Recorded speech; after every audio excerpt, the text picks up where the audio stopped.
Sziasztok, Fid vagyok. Megjött az újabb szerzemény, ami elég rendesen van becsomagolva, úgyhogy szerintem amíg ki nem bontom, kikapcsolom a kamerát, mert ez elég időigényes dolog lesz. Úgyhogy rögtön folytatom is.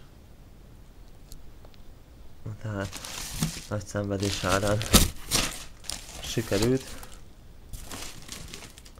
kibubizni.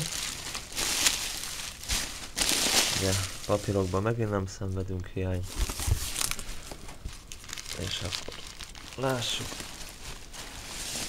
mit is kaptunk. Nem még kábel, valami.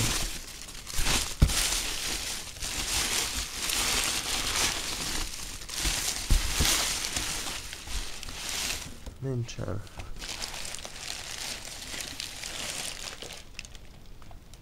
És ez pedig Yamaha Natural Sound erősítő. Ugye a másik toronyban is volt egy ilyen, csak ez az 5.1-es verziója, így illik a hivi tornyomba. Ugye ez is látszik, hogy szép állapotban van, tökéletesen becsomagolva. Még a távirányítóját előbubizom. Úgyhogy ebből az unboxingból egyelőre ennyi, majd jön a folytatás. Köszönöm, hogy megnéztétek.